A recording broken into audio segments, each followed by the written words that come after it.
Hello guys, welcome back. நான் உங்கள் VK. இன்றைக்கி நம்ம வீடியோவில் இன்கம் டேக்ஸ் சம்மந்தமான முக்கியமான இன்ஃபர்மேஷன் தான் பார்க்க போகிறோம்.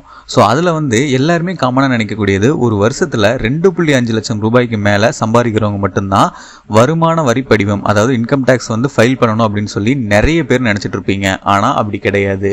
அது மட்டும் இல்லாமல் இன்னொரு முக்கியமான விஷயம் அப்படின்னு பார்க்கும்போது, அதிக மதிப்பு கொண்ட ரொக்க பணம் பரிவர்த்தனைகள், அதாவது பணமாக நீங்கள் நிறைய டிரான்சாக்ஷன் பண்ணுறீங்க அப்படின்னா அவங்களும் வருமான வரி படிவம், அதாவது இன்கம் டேக்ஸ் ஃபைல் பண்ணுறது ரொம்பவே நல்லது.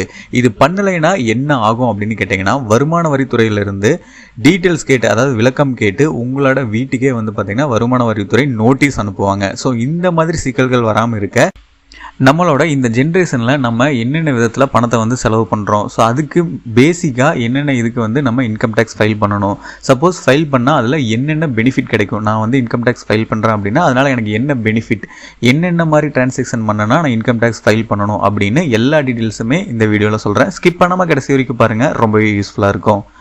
அதுக்கு முன்னாடி நம்ம சேனலை யாராவது சப்ஸ்கிரைப் பண்ணாமல் இருந்தீங்கன்னா மறக்காமல் போய் சப்ஸ்கிரைப் பண்ணிக்கோங்க.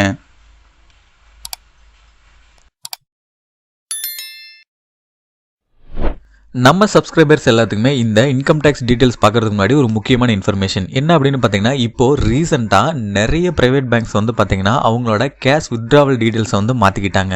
அதாவது என்ன சொல்ல வரேன் அப்படின்னா, தமிழ்நாடு மெர்கன்டைல் பேங்க், இந்த பேங்க் நிறைய பேர் யூஸ் பண்ணுவீங்க. டிஎம்பி பேங்க் அப்படின்னு சொல்லுவாங்க, தமிழ்நாடு மெர்கன்டைல் பேங்க். ஓகேங்களா, இந்த பேங்க்கில் நவம்பர் 2024 கேஷ் வித்ட்ராவல் பண்ணணும், அதாவது நீங்கள் உங்களோட சேவிங்ஸ் அக்கௌண்ட்லேருந்து பணம் எடுக்கணும் அப்படின்னு நினச்சிங்கன்னா செக் புக் இருந்தால் மட்டும்தான் பணம் எடுக்க முடியும் அப்படின்னு சொல்லி ரூல்ஸ் கொண்டு வந்துட்டாங்க. இது நிறைய பேருக்கு தெரிஞ்சிருக்காது. ஏன்னா போன மாதம் தான் இந்த ரூல்ஸை கொண்டு வந்திருக்காங்க. இதுக்கு முன்னாடி வரைக்கும் நம்ம சலான் போட்டு பணம் எடுத்துகிட்டு இருந்தோம். இப்போ போனீங்க அப்படின்னா நீங்கள் டெஃபினட்டாக சலான் போட்டு பணம் எடுக்க முடியாது. அது ஏஜ்டு கேட்டகரியாக இருந்தாலும் சரி, யாராக இருந்தாலும் சரி, செக் புக் மூலமாக உங்களோட செக்கை கொடுத்து தான் நீங்கள் அமௌண்ட் எடுக்க முடியும். அதே மாதிரி பார்த்தீங்கன்னா நீங்கள் 2000 ரூபா எடுக்கணும், 1000 ரூபா எடுக்கணும்னாலும் செக் கொடுக்கணும். அதே மாதிரி பல்க் அமௌண்ட் 1 லட்சம் 2 லட்சம் எடுக்கணும்னாலும் நீங்கள் செக் கொடுத்து தான் எடுக்கணும். இந்த மாதிரி ரூல்ஸ் தமிழ்நாடு மெர்கன்டைல் பேங்க்கில் கொண்டு வந்திருக்காங்க. ஸோ இது நிறைய பேருக்கு தெரிஞ்சிருக்காது, தெரியாதவங்க தெரிஞ்சுக்கோங்க. அதே மாதிரி பார்த்தீங்கன்னா இன்னும் 2 பேங்க்கை நாங்கள் இதுக்காக விசாரித்தோம். அப்படி பார்க்கும்போது HDFC பேங்க்கை நாங்கள் நேரடியாக கான்டாக்ட் பண்ணி விசாரித்து தெரிஞ்சுக்கிட்டோம். அங்கே பார்த்தீங்கன்னா இப்படி ஒரு ப்ராசஸே கிடையாது. ஏன் இங்கே கொண்டு வரல அப்படிங்கிறத நாங்கள் கேட்டு தெரிஞ்சுக்கிட்டப்போ அவங்க சொன்ன பதில் என்ன அப்படின்னா, எங்களோட ஃபுல்லி டிஜிட்டலைஸ்டு, அதனால் இங்கே கிடையாது அப்படின்னு சொல்லியிருந்தாங்க. ஸோ நீங்கள் HDFCக்கு போனீங்க அப்படின்னா சலான் போட்டு நீங்கள் ப்ராசஸ் பண்ணிக்கலாம், அவங்களோட பணத்தை எடுத்துக்கலாம். ஸோ இதுக்கப்புறம் நிறைய இடத்துல இருக்கக்கூடிய ஆக்சிஸ் பேங்க், அங்கேயும் போய் விசாரிச்சிருந்தோம். ஸோ அவங்க என்ன சொன்னாங்க அப்படின்னு பார்த்தீங்கன்னா, இந்த செக்கு மூலமாக பணம் எடுக்கிற விஷயத்தை நாங்கள் 4 வருஷமாக பண்ணிகிட்ருக்கோம் அப்படின்னு சொன்னாங்க. எனக்கே ஷாக் ஆயிடுச்சு. ஏன்னா நான் ஏடிஎம்மில் மட்டும்தான் ஆக்சிஸ் மூலமாக பணம் எடுத்துகிட்டு இருந்தேன். அப்போ தான் எனக்கு ஸ்டன்னான விஷயம், ஆக்சிஸ் பேங்க்கில் நீங்கள் செக் புக் வச்சு செக்கு மூலமாக மட்டும்தான் நீங்கள் பணம் எடுக்க முடியும் அப்படின்னு சொல்லியிருந்தாங்க.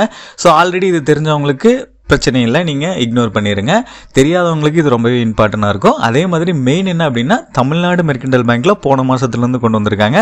நான் கேட்டேன், சப்போஸ் திடீர்னு அதாவது எமர்ஜென்சிக்கு பணம் எடுக்கணும்னா என்ன பண்ணுறதுன்னா, நீங்கள் செக் புக்குக்கு அப்ளை பண்ணுங்கள், ஒரு 1 வீக்கில் உங்கள் வீட்டுக்கு வந்துடும், அதுக்கப்புறம் நீங்கள் ப்ராசஸ் பண்ணிக்கலாம் அப்படின்னு சொல்லியிருக்காங்க. அதே மாதிரி இப்போ பெரியவங்களாம் இருப்பாங்க, வயசானவங்கலாம், அவங்கெல்லாம் பார்த்திங்கன்னா கையெழுத்து போட மாட்டாங்க. செக் புக்குக்கு கையெழுத்து போடணும்ல.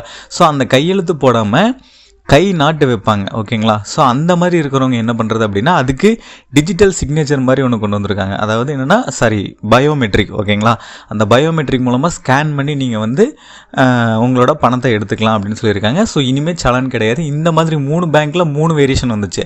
டிஎம்பியில் செக் வேணும்னு சொல்லியிருக்காங்க, ஆக்சிஸில் 4 வருஷமாக செக் ஃபாலோ பண்ணுறாங்க, HDFCயில் சலான் போட்டு எடுத்துக்கலாம்னு சொல்லியிருக்காங்க. ஸோ உங்களோட பேங்க் நீங்கள் இமீடியட்டாக தெரிஞ்சுக்கோங்க ஏதாவது சேஞ்சஸ் வந்திருக்கா அப்படின்னு. மோஸ்ட்லி கவர்மெண்ட் பேங்க்கில் சலான் போட்டே எடுத்துக்கலாம். பிரைவேட் பேங்க்ல தான் இந்த மாதிரி சேஞ்சஸ் கொண்டு வந்திருக்காங்க. இப்போ வாங்க இன்கம் டேக்ஸ் டீட்டெயில்ஸை பற்றி தெளிவாக பார்க்கலாம். யார் வருமான வரி தாக்கல் செய்ய வேண்டும், அதாவது யார் யார் இன்கம் டேக்ஸ் ஃபைல் பண்ணணும் அப்படின்னு கேட்டிங்கன்னா, உங்களோட வருஷத்துக்கு ஆண்டு வருமானம் 2.5 லட்சத்துக்கு மேலே இருந்துச்சு அப்படின்னா நீங்கள் டெஃபினட்டாக வருமான வரி, அதாவது இன்கம் டேக்ஸ் ஃபைல் பண்ணணும்.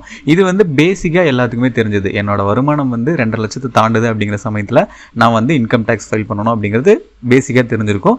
நிறைய பேருக்கு தெரியாமல் கூட இருக்கலாம். ஸோ நீங்கள் 2.5 லட்சத்துக்கு மேலே வருஷத்துக்கு ஏர்ன் பண்ணுறீங்க, சம்பாதிக்கிறீங்க அப்படின்னா நீங்கள் இன்கம் டேக்ஸ் ஃபைல் பண்ணணும். இது காமன். இது போக நம்ம ஃபினான்சியலாக என்னென்ன டிரான்சாக்ஷன் இந்த ஜென்ரேஷனில் நம்ம பணம் சம்மந்தப்பட்ட நிறைய விஷயங்களில் வந்து டிரான்சாக்ஷன் பண்ணிகிட்டு இருக்கோம். ஸோ அது வந்து எந்த லிமிட்டை தாண்டும் போது என்ன மாதிரி எல்லாமே பணம் சம்மந்தப்பட்ட விஷயத்தை நான் பண்ணும்போது நான் வந்து இன்கம் டேக்ஸ் ஃபைல் பண்ணணும் அப்படிங்கிறத தெளிவாக பார்க்க போகிறோம். ஸோ அதை காமனாக எடுத்துக்கும் போது வந்து பார்த்தீங்கன்னா எஸ்எஃப்டி ஸ்பெசிஃபைடு ஃபினான்சியல் டிரான்சாக்ஷன் அப்படின்னு சொல்லுவாங்க. இது எல்லாமே நம்ம பண்ணோம் அப்படின்னா இன்கம் டேக்ஸ் வந்து டெஃபினட்டாக ஃபைல் பண்ணணும். ஸோ இது என்ன எஸ்எஃப்டி அப்படிங்கிறத தான் பார்க்க போகிறோம். எஸ்எஃப்டி ஸ்பெசிஃபைடு ஃபினான்சியல் டிரான்சாக்ஷன் அப்படின்னா என்ன அப்படின்னு பார்த்தீங்கன்னா 10 லட்சம் ரூபாய்க்கு மேலே நீங்கள் வந்து பேங்க்கில் ஒரு வருஷத்துக்கு பணம் எடுக்கிறீங்க அப்படின்னா நீங்கள் வந்து வருமான வரித்துறையினால் கண்காணிக்கப்படுவீங்க. இது எதை பேஸ் பண்ணி அப்படின்னா நான் வந்து பேங்க்கில் தானே பணம் போடுறேன், ஸோ அது வந்து எப்படி இன்கம் டேக்ஸுக்கு போகும் அப்படின்னு கேட்டிங்கன்னா ஒரு பேங்க்கில் நீங்கள் வந்து 10 லட்சம் ரூபாய்க்கு மேலே வந்து பணமாக டிரான்சாக்ஷன் பண்ணுறீங்க அப்படின்னா டெஃபினட்டாக அந்த பேங்க் வந்து உங்களுக்கெல்லாம் சொல்ல மாட்டாங்க. உங்களோட இன்ஃபர்மேஷனை வந்து இன்கம் டேக்ஸ் டிபார்ட்மெண்ட்டுக்கு வந்து அனுப்பிச்சிடுவாங்க. எங்களோட கஸ்டமர் இந்த பர்சன் வந்து 10 லட்சம் ரூபாய்க்கு மேலே இந்த இயரில் டிரான்சாக்ஷன் பண்ணியிருக்காரு அப்படின்னு சொல்லி பேங்க்கு டைரெக்டாக இன்கம் டேக்ஸ் டிபார்ட்மெண்ட்டுக்கு அனுப்பிச்சிடுவாங்க. அது மூலமாக தான் இன்கம் டேக்ஸ் டிபார்ட்மெண்ட்டுக்கு இந்த மாதிரி நீங்கள் பண்ணியிருக்கீங்க அப்படிங்கிறது தெரியும்.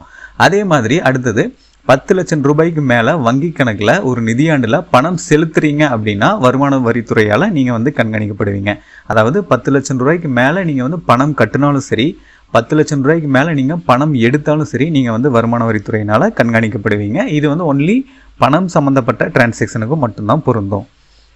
அதே மாதிரி புதுசாக ஒரு இடம் வாங்குறீங்க அப்படின்னா வருமான வரித்துறையினால் கண்காணிக்கப்படுவீங்க. அதாவது லேண்ட் அப்படிங்கிறது வந்து இப்போது உங்களோட ஆதார் பேன் இது எல்லாமே காமனாக வச்சு பார்க்கும்போதே அது மூலமாகவே உங்களோட டிரான்சாக்ஷன் டீட்டெயில்ஸ் எல்லாமே போயிடும். ஸோ அதுக்குன்னு ஒரு கேட்டகரி இருக்குது. நீங்கள் என்ன அமௌண்ட்டுக்கு லேண்டு வாங்குறீங்க அப்படிங்கிறத பொறுத்து சின்ன சின்ன லேண்ட்ஸ் எல்லாம் வாங்கும்போது இது அஃபெக்ட் ஆகுது. பெரிய பெரிய லேண்டெல்லாம் வாங்கும்போது அது உங்களோட பேனில் வந்து லிங்க் ஆகிருக்கும். ஸோ அது மூலமாக இன்கம் டேக்ஸ் டிபார்ட்மெண்ட்டுக்கு வந்து அவங்களுக்கு டீட்டெயில்ஸ் போயிருக்கும். ஸோ அதனால் அதுக்கும் நீங்கள் வந்து இன்கம் டேக்ஸ் வந்து ஃபைல் பண்ணணும். அடுத்ததான் இந்த ஸ்டாக் மார்க்கெட்டு ட்ரேடிங் இதிலெல்லாம் வந்து நிறைய பேர் இன்வெஸ்ட்மெண்ட் பண்ணியிருப்பீங்க, டிரான்சாக்ஷன் பண்ணிட்டு இருப்பீங்க. அவங்களுக்கு நான் இந்த சொல்லக்கூடிய டீட்டெயில்ஸ் ஷார்ட் அண்ட் ஸ்வீட்டாக உங்களுக்கே புரிஞ்சிடும். ஸோ அதனால் சொல்கிறேன். Stock market related activities, stock market சம்மந்தமாக நீங்கள் ஏதாவது பண்ணுறீங்க அப்படின்னா அதில் F&O trading, intraday trading, forex trading, swing trading, commodity trading இந்த மாதிரி ஏதாவது டிரான்சாக்ஷனில் நீங்கள் வந்து ஈடுபட்டிருந்தீங்க அப்படின்னா நீங்கள் டெஃபினட்டாக வந்து வருமான வரித்துறையினால் கண்காணிக்கப்படுவீங்க. ஏன்னா உங்களோட டிரான்சாக்ஷன் எல்லாமே ஒரு பேசிஸில் தான் போயிட்டுருக்கும். ஸோ அது வந்து இன்கம் டேக்ஸ் டிபார்ட்மெண்ட்டுக்கு டெஃபினட்டாக தெரியும். அடுத்தது வந்து பார்த்திங்கன்னா கிரெடிட் கார்டு. இப்போ இந்த ஜென்ரேஷனில் வந்து நிறைய பேர் வந்து கிரெடிட் கார்டு யூஸ் பண்ண ஆரம்பிச்சிட்டாங்க. ஸோ உங்களுக்கு ஒரு லிமிட் வந்து கொடுத்துருப்பாங்க. ஸோ வருஷத்துக்கு அப்படின்னு பார்க்கும்போது நீங்கள் கிரெடிட் கார்டு மூலமாக 10 லட்சம் ரூபாய்க்கு மேலே வந்து டிரான்சாக்ஷன் பண்ணியிருக்கீங்க அப்படின்னா வருமான வரித்துறையால் உங்களுக்கு வந்து கண்காணிப்பாங்க டெஃபினட்டாக. அது மட்டும் இல்லாமல் புதுசாக ஒரு கார் வாங்குறீங்க, இல்லை அப்படின்னா ஆடம்பரமான பொருட்கள், இப்போ வந்து அழகுக்காக நிறைய பொருட்கள் வாங்குறது, இல்லைன்னா கிராண்டாக பர்ச்சேஸ் பண்ணுறது, இந்த மாதிரி நிறைய பண்ணுவாங்க. ஸோ அந்த மாதிரி புதுசாக கார் வாங்குறது, புது பொருட்கள் வந்து கொஞ்சம் கிராண்டு பல்கான, அதாவது கிராண்ட் அப்படிங்கிறது வந்து அமௌண்ட் அதிகமாக போட்டு ஆடம்பரமான பொருட்கள், அதுதான் இது வாங்குறீங்க அப்படின்னா அதுவும் வந்து இன்கம் டேக்ஸ் டிபார்ட்மெண்ட்டுக்கு டெஃபினட்டாக தெரியும். ஸோ அது மூலமாகவும் உங்களை வாட்ச் பண்ணுவாங்க. இது எல்லாத்தையுமே ஷார்ட் அண்ட் ஸ்வீட்டாக சொல்லணும் அப்படின்னா இது எல்லாமே நான் பர்ச்சேஸ் பண்ணுறேன், ஆனால் எனக்கு வந்து என்ன டவுட் அப்படின்னா இது எப்படி அவங்களுக்கு போகுது அப்படிங்கிறது. பேங்கிங்கை பொறுத்த வரைக்கும் நீங்கள் 10 லட்சம் ரூபாய்க்கு மேலே டிரான்சாக்ஷன் பண்ணினீங்க அப்படின்னா அது வந்து பேங்க் மூலமாகவே வருமான வரித்துறை அவங்களுக்கு வந்து அனுப்பிச்சிடுவாங்க, அவங்க தெரிஞ்சுக்குவாங்க. மீதி எல்லாத்துக்குமே வந்து ஆதார் கார்டு, பேன் கார்டு இதை வந்து டெஃபினட்டாக நீங்கள் கொடுப்பீங்க. என்ன பொருட்கள் வாங்கினாலும் என்ன டிரான்சாக்ஷன் பண்ணினாலும் ஸ்டாக் மார்க்கெட்டில் ஏதாவது பண்ணுறீங்க அப்படின்னா அதுலேயும் லிங்க் இருக்கும். அதே மாதிரி பொருட்கள் ஏதாவது வாங்குறீங்க அப்படின்னா டெஃபினட்டாக உங்களோட ஐடி ப்ரூஃப் வந்து நீங்கள் கொடுப்பீங்க. கார் வாங்குறீங்க, இதை இல்லை வேறு ஏதாவது லக்ஸூரியாக பொருட்கள் வாங்குறீங்க, லேண்ட் வாங்குறீங்க, ரெஜிஸ்டர் பண்ணுறீங்க, இந்த மாதிரி என்ன பண்ணாலும் உங்களோட ப்ரூஃப் வந்து நீங்கள் டெஃபினட்டாக கொடுக்கணும். ஸோ அதில் மெயினாக பேன் வந்து லிங்க் ஆகிருக்கும். ஸோ அந்த பேன் கார்டு மெயினாக வச்சு தான் இது எல்லாத்தையுமே வருமான வரித்துறை தெரிஞ்சுக்குவாங்க. இதை ஷார்ட் அண்ட் ஸ்வீட்டாக சொல்லணும் அப்படின்னா உங்களோட பேன் கார்டு நம்பரை யூஸ் பண்ணி தான் இந்த பரிவர்த்தனைகள் எல்லாமே வந்து வருமான வரித்துறைக்கு வந்து தெரிவிக்கப்படுது. அது மூலமாக தான் அவங்க வந்து கண்காணிச்சிட்டு இருக்காங்க. 2 லட்சத்துக்கு மேலே சம்பளம் வாங்கினா நான் இன்கம் டேக்ஸ் கட்டுறேன், அதை தாண்டி மற்ற பொருட்கள் ஏதாவது பண்ணுறேன், இல்லை பணம் சம்மந்தப்பட்ட டிரான்சாக்ஷன் பண்ணுறேன் அப்படிங்கும்போது அதுக்கு நான் வருமான வரி தாக்கல் இன்கம் டேக்ஸ் ஃபைல் பண்ணுறதுனால எனக்கு என்னென்ன பெனிஃபிட், உங்களுக்கு என்னென்ன பெனிஃபிட் அப்படிங்கிறத பார்க்கலாம். அதாவது முறையாக தாக்கல் செய்வதால் வருமான வரித்துறையினரிடமிருந்து ஷோகேஸ் நோட்டீஸ், டிமாண்ட் நோட்டீஸ் போன்றவற்றை வராமல் தடுக்கலாம். அதாவது வந்து இன்கம் டேக்ஸ் டிபார்ட்மெண்ட் கிட்ட இருந்து உங்களுக்கு ஷோகேஸ் நோட்டீஸு, டிமாண்ட் நோட்டீஸ் இந்த மாதிரி நோட்டீஸ் எதுவுமே உங்களுக்கு வராது. நீங்கள் ப்ராப்பராக இன்கம் டேக்ஸ் ஃபைல் பண்ணிட்டு இருந்தீங்கன்னா, நீங்கள் வந்து இந்த டிரான்சாக்ஷன் பண்ணுறீங்க அப்படின்னா அது உங்களுக்கு நோட்டிஃபை பண்ணிவிட்டு நீங்களே பண்ணிட்டீங்க அப்படின்னா உங்களுக்கு நோட்டீஸ் வந்து வராது. அது மட்டும் இல்லாமல் பேங்க்கில் வந்து லோனு இல்லை அப்படின்னா பேசிக் லோன்ஸு, அது போக அதர் லோன், ஹோம் லோன் இந்த மாதிரி ஏதாவது வாங்குறீங்க அப்படின்னா இந்த இன்கம் டேக்ஸ் ஃபைலிங் வந்து உங்களுக்கு ரொம்பவே யூஸ்ஃபுல்லாக இருக்கும். ஈஸியாக, கொஞ்சம் ஈஸின்னு இல்லை, கொஞ்சம் அது ஒரு சப்போர்ட்டிவ் டாக்குமெண்ட்ஸ் மாதிரி இருக்கும் இன்கம் டேக்ஸ் ஃபைல் பண்ணது. அடுத்தது வந்து பார்த்தீங்கன்னா F&O, intraday, forex, trading losses and capital gain losses, business losses ஆகியவற்றை உரிய நேரத்தில் தாக்கல் செய்வதால் அடுத்த 8 வருடம் வரை கேரி ஃபார்வேர்ட் செய்து செட் ஆஃப் செய்து கொள்ளும் வசதியை நமக்கு அளிக்கிறது. அதாவது இந்த ட்ரேடிங்கு, ஸ்டாக் மார்க்கெட் இதில் எல்லாமே வந்து சம்டைம்ஸ் ஏதாவது லாஸஸ் வருது அப்படின்னா நீங்கள் வந்து 8 வருஷம் வரைக்கும் அதை கணக்கு எடுத்துக்குவாங்க. அதை நீங்கள் கேரி ஃபார்வேர்ட் பண்ணிக்கலாம். இந்த வருஷம் உங்களுக்கு லாஸ் வந்திருக்கு, அடுத்த வருஷம் உங்களுக்கு லாஸ் வந்திருக்கு, அதுக்கப்புறம் தொடர்ந்து 2 வருஷம் வந்து ப்ராஃபிட் வந்திருக்கு அப்படின்னா நீங்கள் வந்து இதை வந்து செட் ஆஃப் பண்ணிக்கலாம். ஓகேவா? இந்த வருஷம் லாஸை வந்து அடுத்து நீங்கள் எப்போ ஃபைல் பண்ணும்போது அது ப்ராப்பராக ஃபைல் பண்ணிட்டு வந்தீங்க அப்படின்னா கடைசியில் வந்து நீங்கள் செட் ஆஃப் பண்ணி உங்களோட இன்கம் டேக்ஸை வந்து ஃபைல் பண்ணிக்கலாம். அது மட்டும் இல்லாமல் உங்ககிட்ட இருந்து பிடிக்கப்பட்ட டிடிஎஸ், அதாவது நீங்கள் சர்வீஸ் ஓரியன்டடு இல்லை வேறு ஏதாவது டிரான்சாக்ஷன் வந்து டிடிஎஸ் அப்படிங்கிறத பிடிப்பாங்க. ஸோ இந்த மாதிரி நீங்கள் டிடிஎஸ் பிடிச்சிருவாங்க. பிடிக்கும்போது உங்களால் ப்ராப்பராக டிடிஎஸ் மட்டும் ஃபைல் பண்ணுவீங்க. அதுக்கப்புறம் நீங்கள் வந்து வருமான வரி தாக்கல் பண்ணும்போது நீங்கள் அந்த டிடிஎஸை வந்து திரும்பி எடுத்துக்கலாம். அது மட்டும் இல்லாமல் டேர்ம் இன்சூரன்ஸ் பாலிசி இது வந்து வாங்குறதுக்கு உங்களுக்கு இந்த வருமான வரி தாக்கல் வந்து ஈஸியாக வழிவகுக்கும். அது மட்டும் இல்லாமல் பல இடங்களில் வந்து சப்போர்ட்டிங் டாக்குமெண்ட்டாக இது வந்து இருக்கும். நீங்கள் வந்து இன்கம் டேக்ஸ் ஃபைல் பண்ணீங்க, அதுக்கான வருமான வரி தாக்கல் எல்லாமே பண்ணீங்க அப்படின்னா நிறைய இடத்துல சப்போர்ட்டிங் டாக்குமெண்ட்டாக இருக்கும். எக்ஸாம்பிளுக்கு நான் சொன்ன லோனில் கூட உங்களுக்கு இது ஒரு சப்போர்ட்டிங் டாக்குமெண்ட்டாக இருக்கும். அது மட்டும் இல்லாமல் விசா ப்ராசஸ் போன்றவர்களுக்கு பேசுவதற்கு பயன்படுகிறது. உரிய நேரத்தில் தாக்கல் செய்வதால் லேட் ஃபீ, பெனால்ட்டி இது எதுவுமே கிடையாது. நீங்கள் வந்து இந்த பீரியட், அதாவது சர்டன் பீரியட் அப்படின்னு இருக்கும், அதை தாண்ட கிடையாது. அதுக்கு மேலே தாண்டிங்கன்னா தான் உங்களுக்கு லேட் ஃபீஸு, பெனால்ட்டி இது எல்லாமே போடுவாங்க.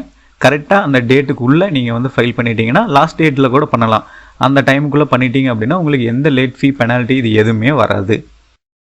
இந்த இன்கம் டேக்ஸ் ஃபைலிங் எங்கே பண்ணணும், எப்படி பண்ணணும் அப்படிங்கிற டீட்டெயில்ஸ் வேணும் அப்படின்னா கமெண்ட் பண்ணுங்கள். அதை இன்னொரு வீடியோவில் நான் தெளிவாக உங்களுக்கு சொல்கிறேன். ஃபைனலாக நான் சொன்ன இந்த டீட்டெயில்ஸ் எல்லாமே உங்களுக்கு ரொம்ப யூஸ்ஃபுல்லாக இருந்திருக்குன்னு நினைக்கிறேன். இந்த மாதிரி பணம் சம்மந்தப்பட்ட விஷயம், இன்ஃபர்மேஷன் சம்மந்தப்பட்ட விஷயம் நிறைய தெரிஞ்சுக்கிறதுக்கு நம்ம சேனலை யாராவது சப்ஸ்கிரைப் பண்ணாமல் இருந்தீங்கன்னா மறக்காமல் இப்போவே சப்ஸ்கிரைப் பண்ணிக்கோங்க. அப்படியே பக்கத்தில் இருக்க பெல் பட்டனையும் கிளிக் பண்ணிடுங்க. அப்போ தான் நான் போடுற ஒவ்வொரு பயனுள்ள வீடியோவும் உங்களுக்கு உடனுக்குடனே நோட்டிஃபிகேஷன்லாம் வந்து சேரும்.